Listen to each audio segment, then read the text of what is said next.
Friends, कैसे हैं आप सब। उम्मीद है आप सब मस्त होंगे। तो बीएससी की क्लास में आपका स्वागत है। BSc first year semester first botany में प्लांट पैथोलॉजी पार्ट चल रहा था इस टाइम। ये यूनिट काफ़ी इंपॉर्टेंट है, इसीलिए मैंने ऑलरेडी इस पे बहुत सारे लेक्चर अपलोड कर दिए हैं। फिर भी जो पार्ट बचा है उसको मैं आपके एग्ज़ाम से पहले सोच रहा हूँ कि कंप्लीट करवा दूँ। तो लिखित मॉडल पेपर जो है उसमें जो शॉर्ट नोट पूछता है उस पर आज हम चर्चा करेंगे। निम्नलिखित पर टिप्पणी कीजिए। Right short note on the following. इस तरह का आपको क्वेश्चन मिलेगा। उसमें 4-5 क्वेश्चन होंगे जिसके आपको शॉर्ट नोट लिखने हैं। जैसे नेक्रोसिस क्या होता है, ठीक है, इसको आपको 50 से 100 वर्ड में डिस्क्राइब करना है। कैंकर डिजीज़, जैसे कि सिट्रस कैंकर आप सुने होंगे ना। ब्लाइट, बहुत सारे ब्लाइट डिजीज़ पढ़े हैं, ठीक है। पोटैटो ब्लाइट पढ़े हो, एयरली ब्लाइट है, ठीक है। इसी तरह से late blight disease of potato. तो ये ब्लाइट क्या होता है, ठीक है, पढ़ते हो एयरली ब्लाइट ऑफ पोटैटो, ठीक है, लेट ब्लाइट ऑफ पोटैटो। तो ये क्या है आखिर ब्लाइट, इसको डिफाइन करना है आपको। शॉर्ट नोट पूछता है इस पर। डैम्पिंग ऑफ क्या होता है। तो ये 4 इम्पोर्टेंट टॉपिक हैं आज के, इसको हम डिस्कस करेंगे हिंदी और इंग्लिश दोनों में, बोथ लैंग्वेज में, ठीक है। तो नेक्रोसिस जो होता है ये एक्चुअल में क्या होता है, या तो प्लांट पार्ट में किसी इंजरी हो जाए, ठीक है, इंजरी, या फिर पैथोजन के कारण भी हो सकता है। अगर न्यूट्रिशन वगैरह कम है, उसकी डिफिशियंसी है, या इन्वायरमेंट चेंज हो रहा है, तो इन सब कारणों से नेक्रोसिस हो जाता है। नेक्रोसिस में सेल्स और टिश्यू की डेथ हो जाती है। तो इसमें हम शॉर्ट में क्या लिखेंगे, डेथ ऑफ सेल्स, टिश्यू और organs of the host due to parasitic infection is known as necrosis.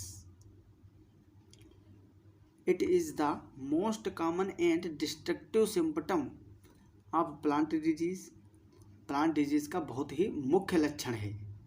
The necrotic symptoms produced by parasites in different hosts are the following types.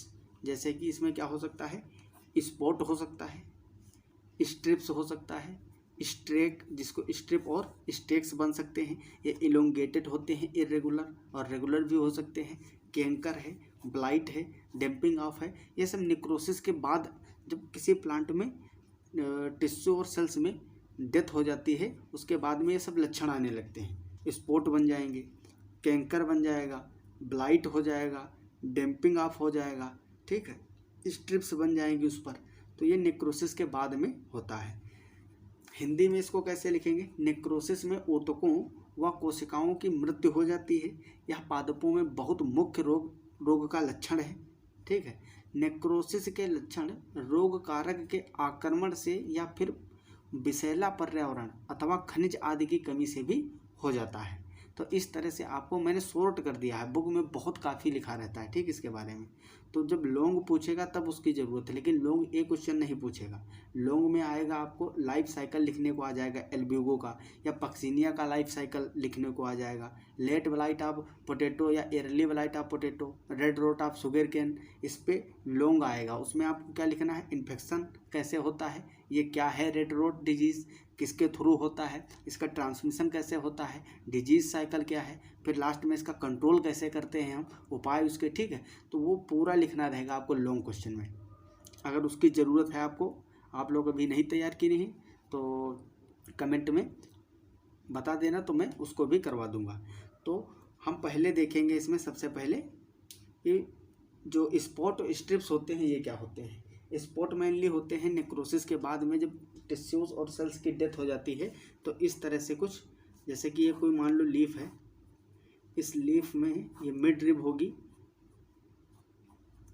इसमें इस तरह से स्पॉट बन जाते हैं ब्लैक ब्लैक। जितनी area में ये बने हैं स्पॉट, इतनी एरिया की जो सेल्स हैं, टिश्यू हैं, उनमें डेथ हो गई है, ठीक है। ये कई तरह के हो सकते हैं, ठीक है, और सर्कुलर भी हो सकते हैं इस तरह से। ये अलग अलग प्लांट में अलग अलग मिलते हैं।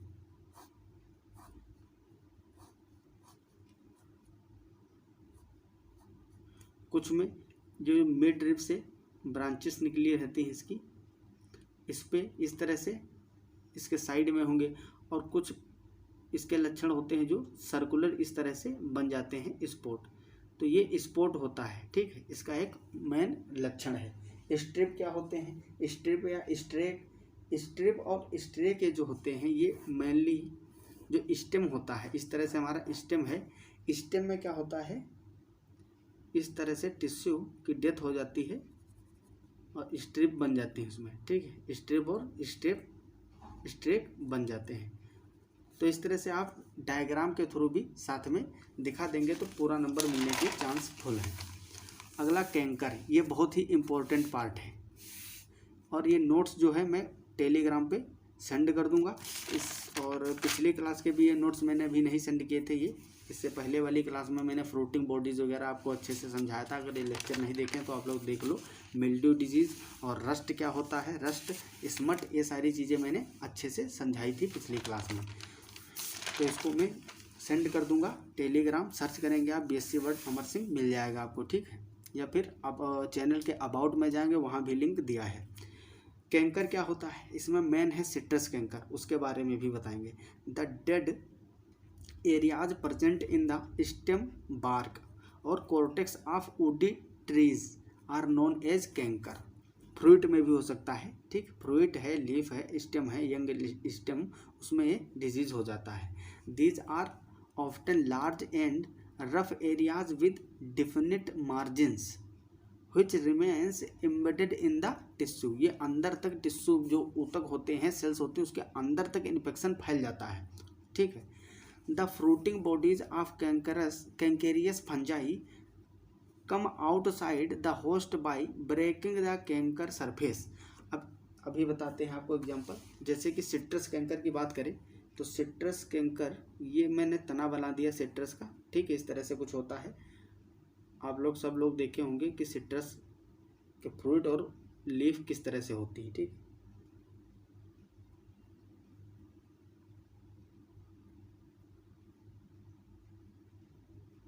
इस तरह से लीफ होती है उसकी, सिट्रस की।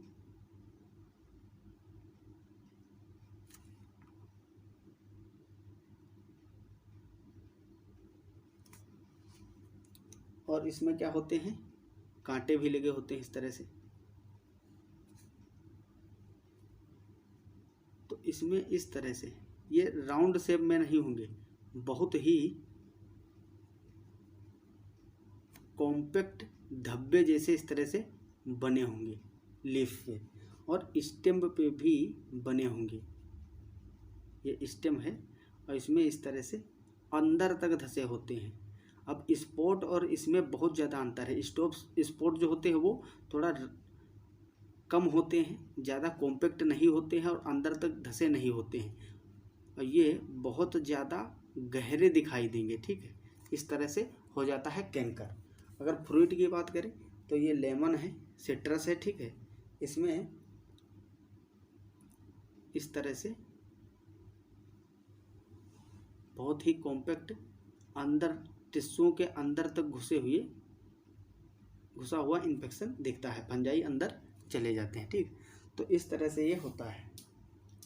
इसमें क्या होता है, इसके अंदर फंगस चला जाता है, फंगस की लाइफ साइकिल पूरी होती है, फ्रूटिंग बॉडी बनाता है, और ये ऊपरी जो सरफेस है, चाहे लीफ हो या स्टेम हो या फ्रूट हो, ये ऊपरी सरफेस जो होता है उसको तोड़कर फ्रूटिंग बॉडी बाहर निकल आती है, फिर उसमें स्पोर बनते हैं। वो स्पोर अलग प्लांट पे, हेल्दी प्लांट पे जर्मिनेट करते हैं और फिर से उसमें डिजीज कॉज करते हैं। तो इस तरह से कैंकर फैलता है, ट्रांसमिशन होता है। Citrus canker is caused by Xanthomonas टेट्राई, ये आपको याद रखना है, ये 1 नंबर में भी पूछता है सिट्रस कैंकर। और जब कैंकर पूछेगा शॉर्ट नोट तो उसमें भी एक एग्जाम्पल कैंकर का देना है, उसमें सिट्रस कैंकर का एग्जाम्पल देंगे, ज़ैंथोमोनास टेट्राई, सिट्राई, ठीक है, ज़ैंथोमोनास सिट्री के थ्रू कॉज किया जाता है। अगला है ब्लाइट। ब्लाइट को समझना बहुत इंपॉर्टेंट है, क्योंकि लॉन्ग में जब कराएंगे एयरली ब्लाइट और लेट ब्लाइट ऑफ पोटैटो, तो उसमें जब पहले से आप ब्लाइट के लक्षण जानते रहोगे तो अच्छे से समझ में आ जाएगा। इसको मैंने इंग्लिश और हिंदी में भी रखा है, साथ में हिंदी के भी स्टूडेंट बहुत सारे जुड़े हैं चैनल से। In blights the disease symptoms give a burnt appearance. ये बर्न्ट अपीयरेंस क्या होता है इसको भी बताएंगे, ठीक है, बर्न्ट अपीयरेंस इसमें आ जाता है। These symptoms develops due to sudden death of various plant parts such as leaves, branches और flowers. The affected part usually turns become or black and soon disintegrate। इसमें क्या होता है, जो पादप होता है जिसमें इसका डिजीज कॉज होता है। आप लोग अगर आलू की खेती जहाँ होती है, आपके इधर होती होगी तो देखे होगे, जब आलू की खुदाई होती है तो आलूओं में ब्लैक ब्लैक कलर के उसमें धब्बे मिलते हैं, वो क्या होता है, ब्लाइट होता है। इसमें बहुत ज़्यादा जब सीवियर केस होता है तो पत्तियां जो है वो भी सड़ जाती हैं और गिर जाती हैं, स्टेम, ब्रांचेस, ये सब इनकी डेड हो जाते हैं। Late blight of potato is caused by Phytophthora infestans. ये दो आपको याद रखना है, जो दो डिजीज़ मैंने यहाँ पे लिखे हैं, बहुत इंपॉर्टेंट है। लेट ब्लाइट जो है ये अभी तक फर्स्ट सेमेस्टर के इस बार जो एग्ज़ाम हुए उसमें पूछा गया है, DDU यूनिवर्सिटी में और कानपुर यूनिवर्सिटी दोनों में पूछा गया है। मैंने इसको कई बार इससे पहले करवाया था और ये आ भी गया था। तो फाइटोप्थोरा इन्फेस्टेंस के थ्रू होता है लेट ब्लाइट ऑफ पोटैटो।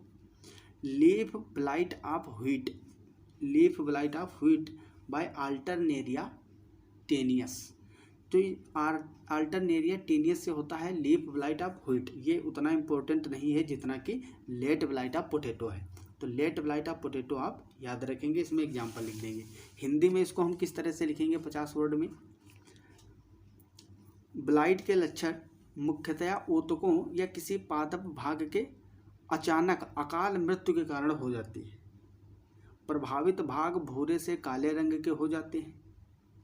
इसका उदाहरण है आलू का पछेती अंगमारी रोग, उसी को बोलते हैं जो लेट ब्लाइट है। लेट मीन्स पछेती, मतलब जो लेट में आलू की बुआई करते हैं। आलू की बुआई वही सितंबर, अक्टूबर, नवंबर, यही टाइम है उसका। मान लो दिसंबर, जनवरी में आप उसका जो है बुआई किए तो जर्मिनेशन हो जाएगा, उसके बाद में इसमें लेट ब्लाइट की बहुत ज़्यादा चांसेस रहते हैं।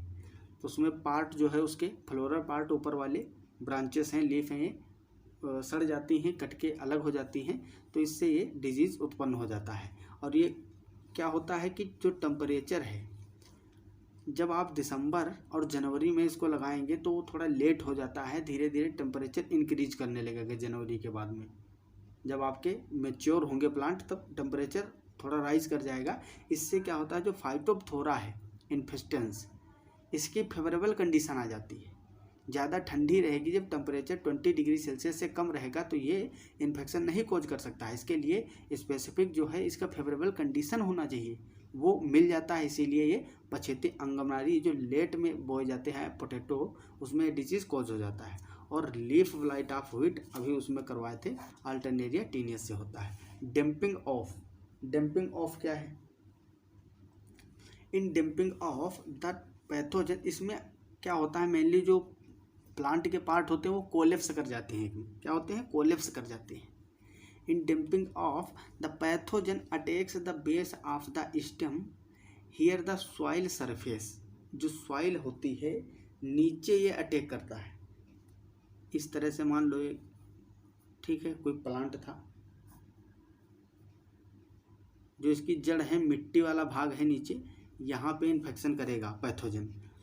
The tissues becomes weak in the infected region and ultimately the plant collapse, plant जो है वो कोलेप्स कर जाएगा। Note, several pathogenic fungi such as Pythium, Pythium बहुत इंपॉर्टेंट स्पीसीज है, Fusarium and Phytophthora causes damping off disease. ठीक है, damping off disease. तो ये 3 मेन फंगस हैं जो डैम्पिंग ऑफ कॉज करते हैं, फाइथियम, फ्यूजेरियम और फाइटोप्थोरा।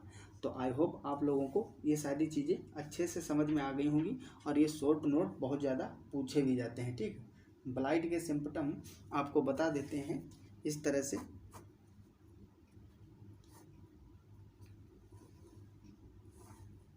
ये लीफ है, मिड लीफ से इस तरह से बहुत सारी,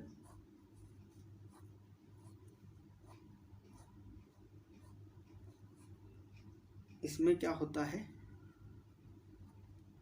बहुत सारी जाली नुमा संरचनाएं बन जाएंगी।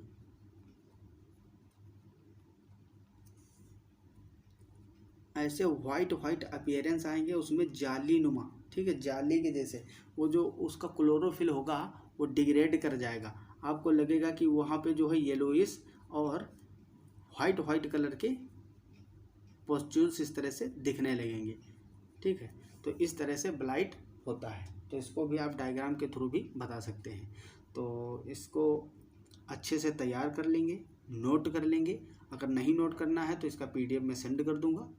और अगली क्लास में जो आगे का इसका पार्ट है प्लांट पैथोलॉजी का, उसको कंटिन्यू डिस्कस करेंगे आपके एग्ज़ाम से पहले। और कोई टॉपिक अगर आपका वीक है और आपको चाहिए तो कमेंट बॉक्स में ज़रूर मेंशन करिए। मिलते हैं अगली क्लास में। पढ़ाई करते रहो। All the very best. तब तक के लिए ओके बाय।